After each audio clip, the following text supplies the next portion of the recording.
Não, mas tem uma coisa também assim. Olá, meus amigos! Todos bem?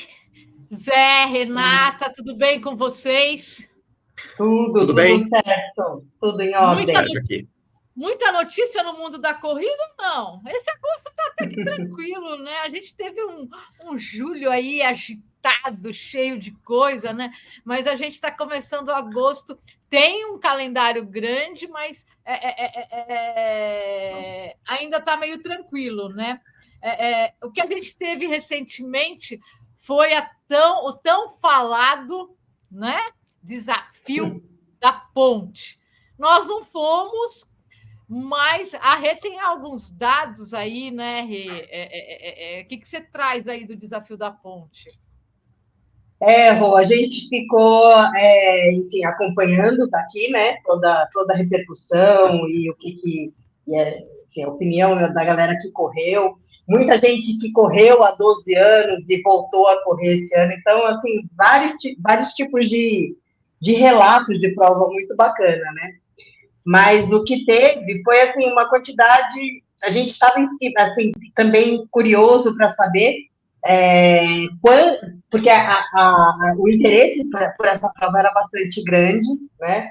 Quantos corredores, então, voltaram nessa edição aí, nesse revival do desafio? E foram quase 4.700 corredores. A gente lembrando que a última vez, há 12 anos, foram 8.000 corredores, e era mais ou menos esse o número que eles usaram no início, quando eles anunciaram a volta da prova, né? Várias coisas aconteceram nesse período aí, incluindo, né, a questão do valor, realmente um valor muito alto. E aí o que aconteceu é que foi uma prova para cerca de 4.700 corredores aí, divididos em 3.200 homens e o restante de mulheres, né? Então, na verdade, eles não chegaram aos 60%, né? Um pouquinho mais de 50% de inscritos, apesar de ser uma prova que tem uma história e ser meio que icônica, diríamos assim, o valor da inscrição pesou. Né? Eu acho que pesou realmente na boca do caixa, diríamos assim. Né, Zé? O que você acha aí, Zé? Você que acompanha os comentários da galera aí também. Não, acho que com certeza, né? Acho que a questão do valor realmente foi um dos empecilhos aí, né, da prova. A prova poderia ter sido mais grandiosa, né? Mais falada. A gente acabou que teve uma repercussão média, né, da prova. Agora, a gente não viu tanto aquele... E ela tem um potencial, assim, muita gente estava esperando há muito tempo, né? Os organizadores falam, né, que recebiam diariamente mensagens de quando que voltaria. Então, assim, acho que, bom, enfim, acho que a gente já falou bastante aqui, né, do valor, da inscrição e tudo mais, mas acho que é um evento que tomara que fique de uma forma estabilizada em termos de valores também, né, para que a gente possa voltar a considerar aí, para a maioria dos corredores, poder participar também. Isso. E aí, você tem duas coisas que você queria destacar, né? Na verdade, Rô, porque a gente ficou acompanhando e eu nunca participei dessa prova, mas eu tinha uma imagem do que a gente já vê aí em termos de histórico, de fotos no passado, né?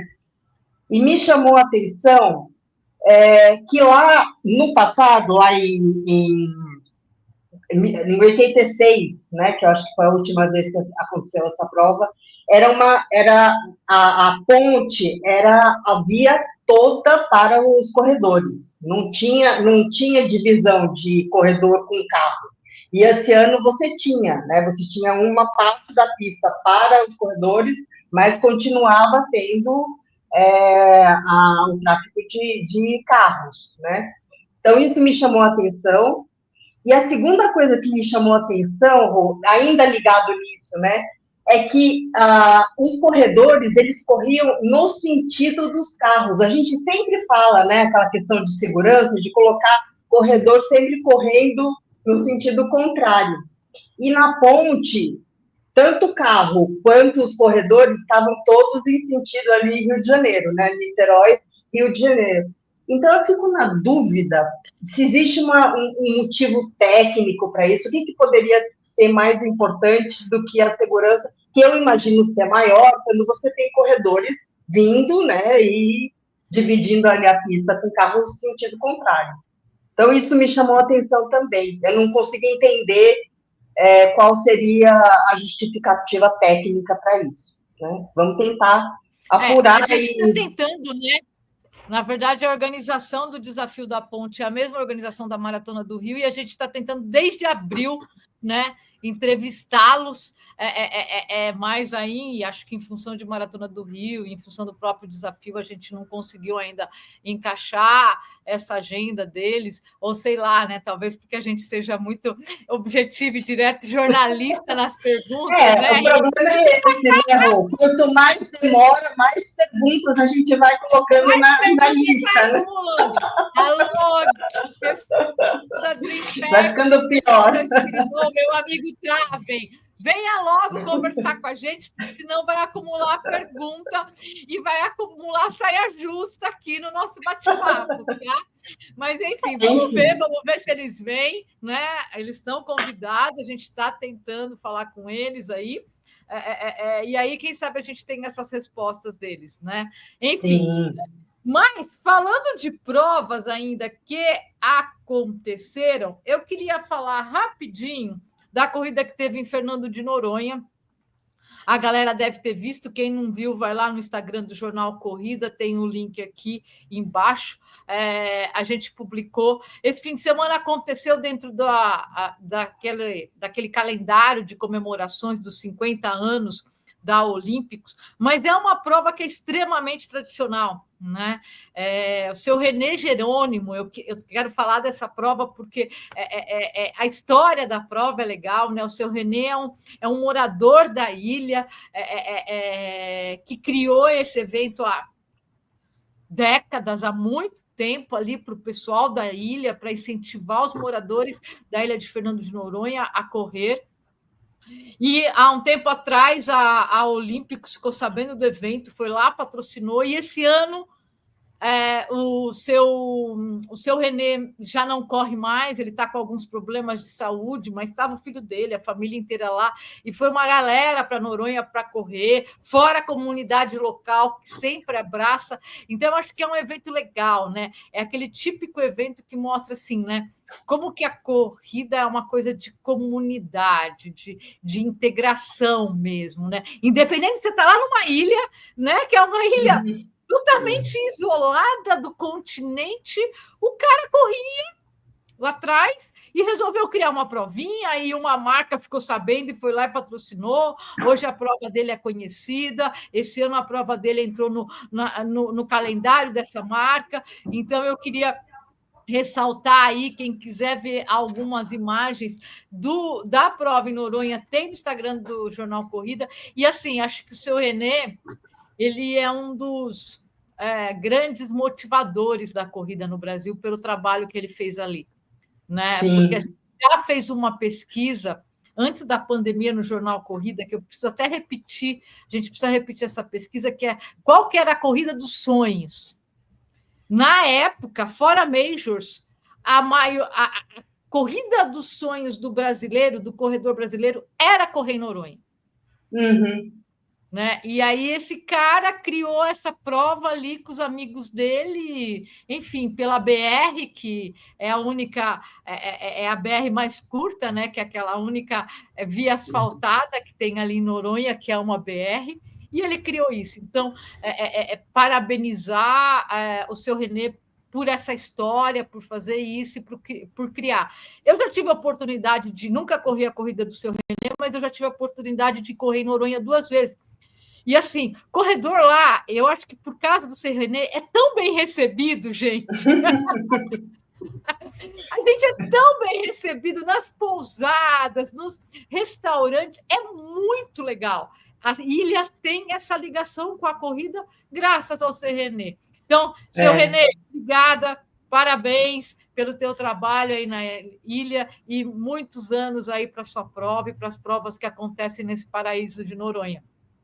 Só queria deixar isso, né? E aí, falando um pouquinho coisas ainda que vão acontecer agora, eu queria falar do cancelamento de Marília, é isso?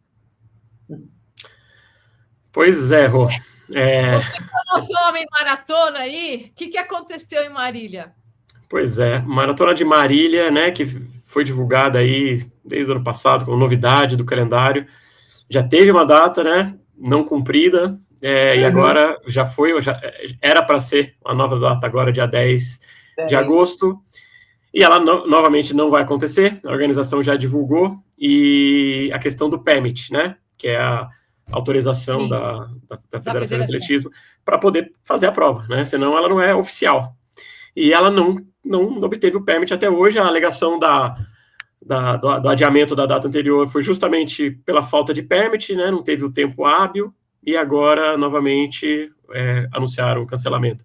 Então, já anunciaram procedimentos para reembolso e tudo mais, mas no próprio Instagram da prova estão começando a falar de uma data pré-reservada, que é dia 12 do 10, tá? 12 de outubro. Vamos aguardar, vamos ver se tem, né? Vamos ver se realmente até lá eles regularizam todas as documentações necessárias.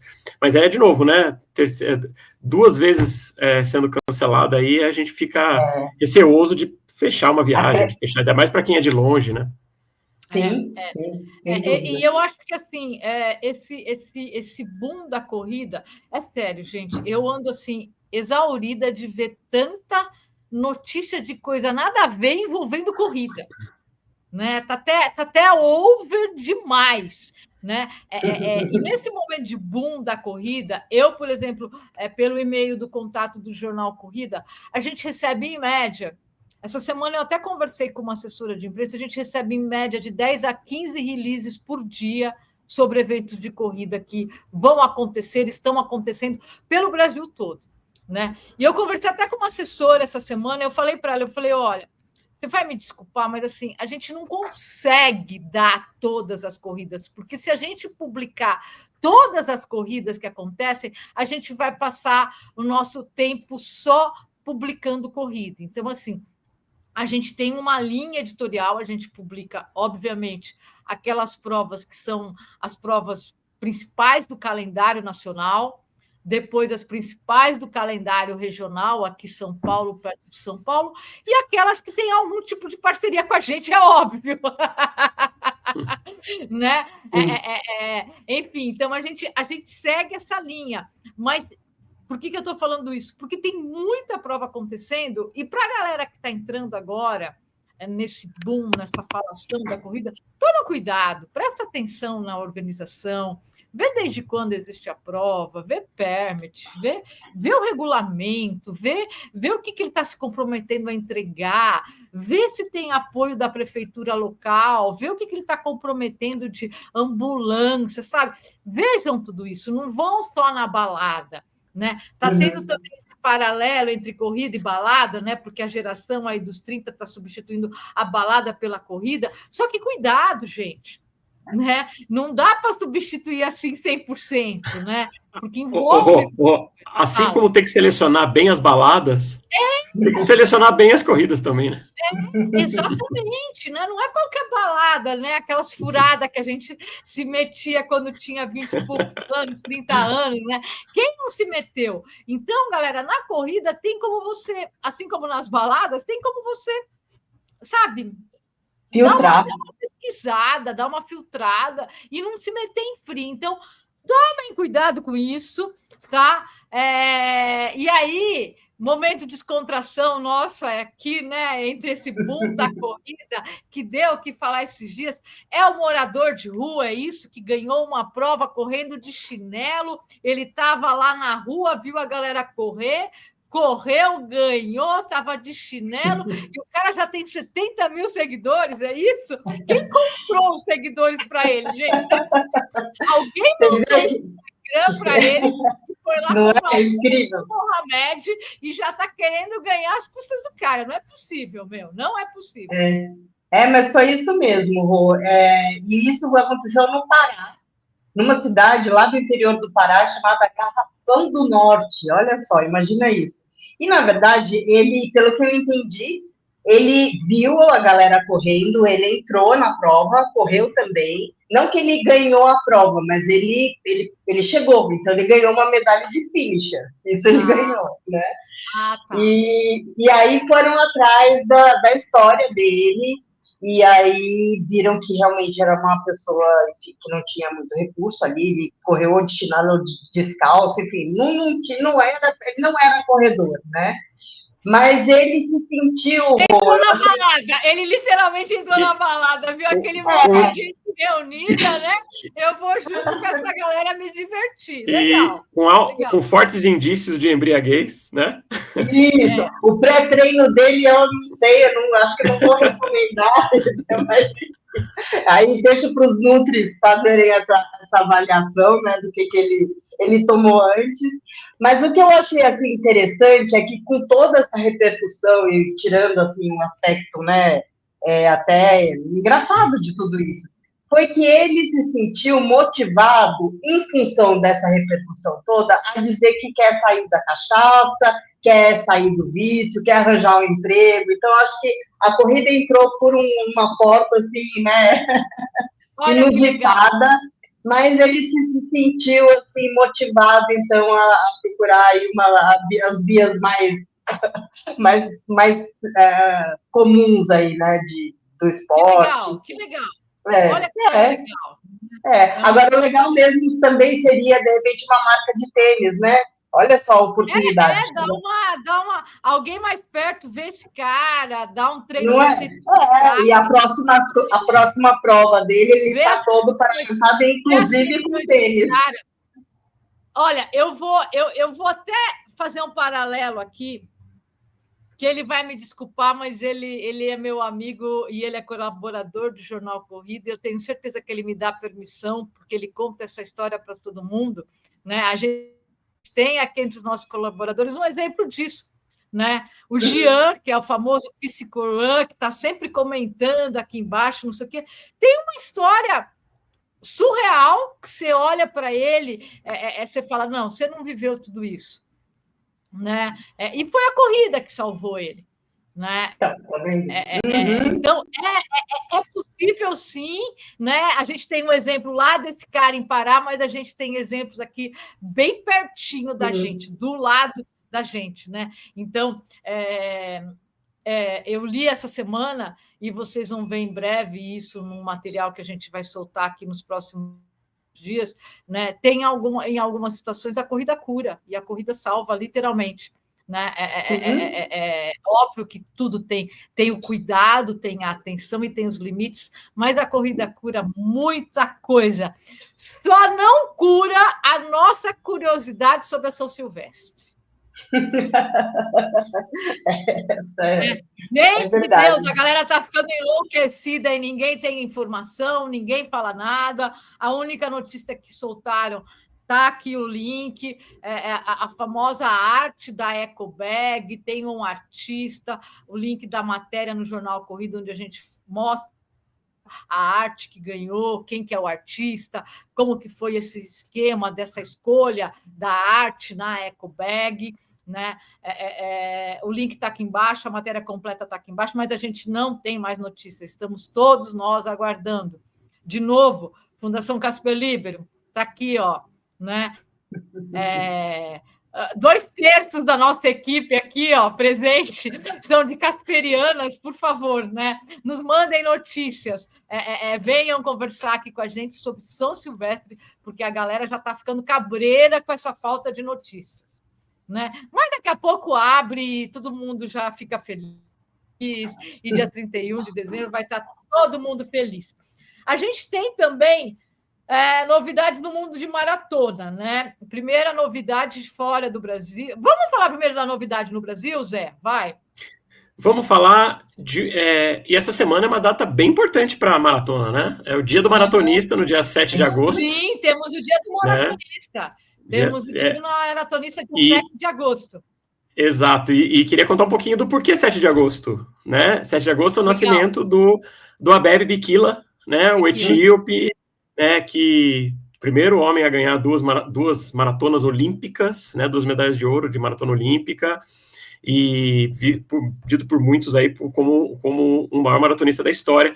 Ficou famoso por correr descalço, né? A primeira maratona dele, em 1960, ele foi chamado de última hora, não se adaptou com nenhum calçado ali disponível, resolveu correr descalço a maratona, não só ganhou a prova, quanto bateu o recorde mundial na época de 2 horas e 15 minutos.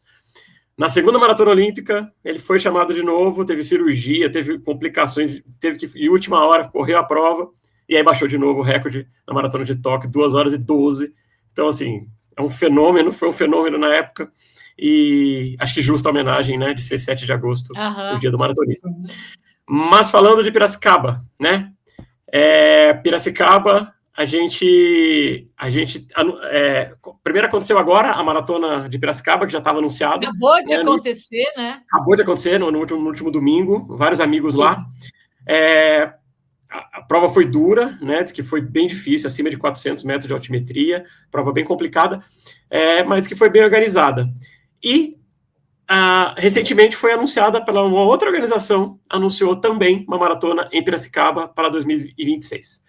Então, a gente tem 2 maratonas em Piracicaba no próximo ano. Essa vai ser dia 3 de maio, tá? Essa da a nova organização. Então, aí são 2 maratonas numa cidade interior de São Paulo. A gente, na semana passada, estava falando de BH, que não tinha nenhuma maratona. E Piracicaba, por exemplo, já tem 2. Mas, olha, a gente já falou aqui que a maioria das capitais, principalmente no Sudeste, tem 2 maratonas. Piracicaba é a capital da pamonha, então merece ter 2 maratonas, né? É a terra da pamonha. Na minha época, eu ia muito para Piracicaba, era a terra da cachaça, então é capital de 2 coisas extremamente importantes: a cachaça e a pamonha, né? Então merece 2 maratonas em Piracicaba, né, Zé? É isso. Acho que é sempre legal, né? Ter várias opções. Se depois 2 maratonas em Piracicaba vai se manter, só o tempo vai dizer, mas pelo menos já são duas organizações diferentes que vão, no mínimo, concorrer ali. São 2 organizadoras, Exato. São 2 organizadoras tradicionais do interior de São Paulo, né? São 2 organizadoras que entregam os eventos com qualidade, com cuidado, enfim. Vamos aguardar, né? E aí também temos a maratona, vamos agora lá para o outro lado do mundo, né? Que aí já é saquê e sashimi. Maratona de Tóquio tem coisa rolando, já não é mais pamonha e cachaça, né? Tem coisa rolando nos próximos dias. É verdade. O que vai abrir as inscrições para a loteria, para o sorteio dessa prova. Essa prova é bastante concorrida. É uma prova major, né? É uma das 7, e junto agora com o Sydney, são as 2 que acontecem na Ásia, né? Essa prova vai acontecer no início de março de 2026, então agora, no dia 15 de agosto, abrem as inscrições para o sorteio. Então, como que funciona isso? Você entra, faz a inscrição para o sorteio, eles rodam o sorteio. Essa inscrição pode ser feita do dia 15 até o dia 29. Eles rodam esse sorteio. Em setembro, eles dão, dia 19 de setembro, eles dão o resultado. Quem foi sorteado, então, aí fica elegível a comprar a sua vaga nessa prova. É uma prova muito concorrida. Olha, o ano passado foram 30 mil inscritos no sorteio. E a quantidade ali, o field que a gente chama, né? Era de 37.500 corredores. Esse ano eles aumentaram um pouco, eles aumentaram em 1.000 corredores esse field, mas, assim, continua sendo uma prova muito concorrida. Porém, para a gente aqui, é a maneira mais simples de entrar via um sorteio, por incrível que pareça, por mais complicado que seja, simples no sentido, inclusive, de custos, né? Porque as outras opções é você fazer, como todas as majors, né? Você fazer o sorteio, você fazer a doação por doação, ou você comprar a vaga garantida por um parceiro de turismo, né? Então, também existem essas opções, mas caríssimo, muito caro. Então... Zé, quando você foi como, Zé? Eu fui em 2019 por caridade. por caridade, né? Mas o esquema de caridade de Tóquio é diferente, assim, é diferente de Londres, por exemplo. Lá, quando eu fui, que mudou agora também, quando eu fui era um valor um valor fixo. Você oferecia o valor, você mandava o valor, era um valor, não importa a instituição, né? Você até escolhia a instituição, mas era um valor fixo. Mas era um valor igual em todas elas. Igual para todas elas. Agora é um esquema de meio de lance. Você oferece o valor, e aí depois você vê se é acatado ou não. Obviamente, se não for acatado, você não paga, né? Claro. Mas se for, aí fica meio que é quase um leilão ali, né? Quem dá mais. Exatamente. Mas a gente tem como saber esses valores, assim, pelo histórico, né? Então, a gente dá para tentar chegar num valor aproximado para mandar, para oferecer lá. Mas a gente sabe que o valor vem subindo, tá? Nos últimos anos. Então, os valores anteriores que o pessoal mandava também, já não entra mais. E a gente sabe também que, com todas essas dificuldades e pela distância também, Tóquio normalmente é a última da mandala que os brasileiros vão atrás da Major, né? É uma quantidade enorme de Six Stars, né? Tóquio e Londres, pela dificuldade de entrar também, acabam ficando para o final. Vão sobrando. E a gente tem... não, desculpa, mas assim, a gente já tem as majors distribuídas pelo mundo já, né? Sim. A questão da Ásia aí representada que a Renata trouxe. E em breve, muito em breve, pode ser que a gente tenha mais uma representante da Ásia, que é Xangai, né? Isso. Então, tudo leva a crer que a gente vai ter, a gente já falou disso aqui, mas esse ano, em novembro, a gente vai ter um anúncio de Cape Town virando a 8ª major e se tudo der certo, Xangai entra em 2027 como a 9ª Major, encerrando o novo ciclo aí de novas entradas de Major. Legal. Bom, Zé, para a gente encerrar, eu queria voltar lá numa prova que você fez, não lembro o ano, mas enfim, porque ela vai acontecer aqui nos próximos dias, a gente não tem quilômetro a quilômetro, porque não dá nem para fazer, mas é uma prova que ela chama muito atenção, porque são 42 quilômetros na neve. A gente vai ter nos próximos dias a Mountain Dew Ushuaia. Quando que você foi correr lá, Zé? Eu não lembro mais. A gente tem aqui... Não tem, porque era no Jornal Corrida, a gente nem usava aqui esse canal no YouTube ainda, mas eu vou resgatar algumas imagens e colocar aqui do Zé correndo lá em Ushuaia. Zé, conta um pouquinho para a galera que vai para Ushuaia, correr o Mountain Dew lá, como que é correr na neve do Ushuaia, do fim do mundo.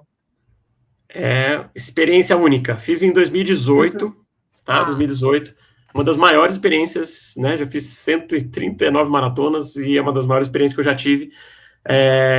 Correr os 42 quilômetros na neve, tá? Então já peguei muito frio, né? Muita prova aí com muito frio, mas realmente correr com 42, uso 42 pisando na neve.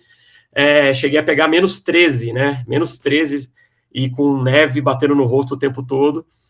Então, assim, muita gente fala do tênis, né? Que tênis que corre, isso pra falar. né? Muita gente me escreve, vê aqueles vídeos, me pergunta, tênis de trilha tradicional, né? Não precisa mais que isso, tem gente que pergunta dos grampones, né? Grampon não precisa, é o que eu ia te perguntar. Não precisa, basta, porque ele é uma neve fofa, né? Mais fofa, não é aquele... mais fofa, não é aquele... O grampão é mais pro gelo. Gelo. Uhum. E lá, assim, basta o tênis de trilha. Eu tomei um tombo, não vou negar. Tem uma hora que eu passei por uma área mais lisa, assim, que o gelo já estava começando a assentar e eu caí. Mas nenhum grande problema. Mas dá para correr sim, tá? Muita gente me pergunta também a água, né? Mas peraí, a água não congela de ficar lá? A água fica em refúgios. Fica em pequenas cabanas mais aquecidas, então você entra no refúgio bem rapidamente, já pega água, e realmente, se ela ficar na bancada tradicional ali, igual as corridas de rua por aí, ela congela. Eu acho que isso é importante com a roupa, né? Muita gente também pergunta de roupa. Isso é individual, né? Tem gente que se sente mais frio, tem gente que se sente menos frio. Eu corri com uma uma camisa de manga comprida, camisa de corrida mesmo, nada de muito, né, grossa, não. E corri com uma camiseta de manga curta por cima, então corri com duas malhas ali. Não era uma segunda pele térmica, não era nada disso. Não corri com segunda pele térmica, corri apenas com essas duas, e para mim foi suficiente. Claro, corri de calça de corrida. É isso que eu ia falar agora. Foi a primeira vez que eu vi você correndo 2 vezes de calça. No começo desse ano que você pegou aquela nevasca lá enquanto você treinava, e você foi de toalhas, Não, eu não gosto de correr de calça, não me incomoda, mas realmente ali não dava. Então corri com a calça de corrida mesmo, aquelas, né, mais legging ali, e proteger muitas extremidades, né? Então luva, aquela balaclava, o pano de pescoço que você possa subir ali. Eu corri muito com esse pano até em cima, né? Se eu não me engano, tem até no kit do Mountain Dew. Vem no kit. Ele dá uma bandana. E aqui no canal, para quem for, eu fiz acho que o ano passado, eu fiz algum tempo atrás, um vídeo ensinando como usar a bandana, porque tem vários formatos. Tem até um formato que você chega a cobrir a cabeça e você puxa ele até aqui, e ele fica tipo um capacete, né? Que é um formato muito legal para o frio. Então, aqui embaixo eu vou deixar o link para quem está correndo no frio ou vai correr no frio, dá uma olhada lá nesse vídeo que eu ensino a usar a bandana. É isso. Essa bandana tem multiusos, né? O gorro, obviamente, né? Só para completar aqui, o gorro, claro. E fundamental, óculos escuros. Óculos escuros para correr na neve. O reflexo do sol na neve reflete, pode danificar seriamente seus olhos. Então, óculos escuros, fundamental.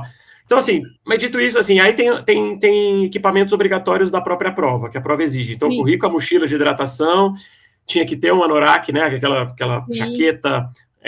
Não usei, mas tive que levar, não usei, mas tive que levar para emergências, além de apito, manta térmica, enfim, tem que olhar o checklist lá da organização, e eles conferem antes da largada, tá? Então é isso, assim, e se divertir. A prova é dura, altimetria, muito morro, mas assim, é certeza de paisagens que você vai levar as fotos na memória e as fotos para a vida. Só fazendo um parênteses aqui de situações que eu já vi, né? Eu não corri o Ushuaia, mas eu já peguei lá em Torres del Paine e tudo mais, a neve, e em alguns momentos a gente teve problemas de brasileiros que levam o material, mas não levam o material adequado. Então, galera, cuidado com o gorro, tá? É importante você ir com o gorro, mas não é aquele gorro de lãzinha com pompom, né? Por cima, por favor, o gorro, porque senão aquilo vai relaxa a cabeça. Tá? Então, o gorro, pega um tecido térmico, tem hoje gorro térmico por R$50, nem isso, daquele merino, que é muito legal, você entende? Então, cuidado só com isso. A luva também, tem gente que vai para essas provas em lugares mais frios e vai com luva de lã. Cuidado, só toma cuidado com o material, tá? Que você vai levar esses equipamentos. Tá? E aí pode dar zica, e eu já vi da zica com um brasileiro em prova que estava nevando, porque estava com gorro de pompom. Tá? Gorro de pompom e tênis de asfalto. O gorro que a avó fez ali de tricô não serve. Não. Guarda para passear em Ushuaia, para comemorar depois, para tudo isso, para ir para o jantar lá, tem os lugares legais lá, né, Zé? Deixa para correr, para sair à noite para comer o cordeiro patagônico. Isso, exatamente. Deixa para essas coisas. E na hora da prova, vai com gorro e com os equipamentos de tecidos térmicos, exclusivo para isso, e que não vão te encharcar e que não vão te criar problema. Tá? Legal. Acho que é isso, né, meus amigos? Essa semana, bastante informação, mas um pouco também de descontração e um pouco de viagem. Viajar é bom, né? Opa! Viajar é bom, e viajar e correr, aí fica completo. É a melhor coisa que tem. Aliás, a gente vai parar aqui, tá? Mas a gente está pensando em umas coisas novas aí para o nosso podcast, porque, de novo, Nós estamos comemorando 16 anos e logo, logo você vai ver coisas novas por aqui que tem muito a ver com viajar e correr. Né? Afinal de contas, temos 3 grandes fãs, um pela de Deus, né? É quase o mestre do viajar e correr, né? Mas temos aqui 3 com muita história de corrida pelo Brasil e pelo mundo, né? Então a gente vai compartilhar um pouquinho mais disso com vocês. Clica aqui, se inscreve no canal para não perder nada. Estamos deixando os links daquilo que a gente aqui embaixo. Curte. E volta que a semana que vem tem mais um episódio do Corrida Cast. Obrigada, gente. Valeu. É Tchau. isso. Tchau.